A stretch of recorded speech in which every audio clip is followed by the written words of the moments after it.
Weather কেমন থাকবে আজ অবশ্যই আপনারা জানতে চান, জানাবো আপনাদের। আজ দক্ষিণবঙ্গে অতি ভারী বৃষ্টি, কিন্তু দক্ষিণবঙ্গের কোন কোন জেলায় অতি ভারী বৃষ্টি, কোন কোন জেলায় ভারী বৃষ্টি, কোন কোন জেলায় বৃষ্টি হবে না, পুরো বিষয় জানার চেষ্টা করব। বিশ্বজিৎ রয়েছে আমার সঙ্গে। বিশ্বজিৎ, হাওয়া অফিস কি জানাচ্ছে দক্ষিণবঙ্গের কোন কোন জেলায় কেমন বৃষ্টি হবে?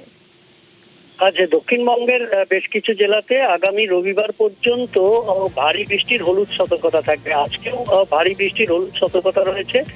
আজকেও 7 জেলায় হলুদ সতর্কতা রয়েছে। এর মধ্যে বাঁকুড়া, পুরুলিয়া যেমন রয়েছে, পূর্ব ও পশ্চিম মেদিনীপুর জেলা যেমন রয়েছে, পূর্ব পশ্চিম বর্ধমান রয়েছে এবং দক্ষিণ 24 পরগনা।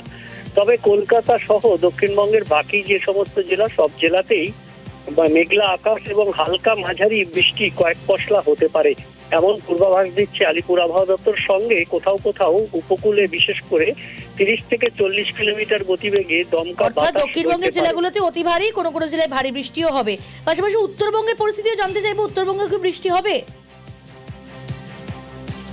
বিশ্বজিৎ, উত্তরবঙ্গে বৃষ্টির সম্ভাবনা রয়েছে। উত্তরবঙ্গেও রবিবার পর্যন্ত রাজ্য জুড়েই কার্যত হলুদ সতর্কতা রয়েছে। তবে অতি ভারী বৃষ্টি নয়, ভারী বৃষ্টির সতর্কতা উত্তরবঙ্গে রয়েছে। উত্তরবঙ্গের ওপরের দিকের 5 জেলায় বিক্ষিপ্তভাবে এই ভারী বৃষ্টি হবে এবং রবিবার উত্তর দিনাজপুরেও ভারী বৃষ্টির সম্ভাবনা রয়েছে।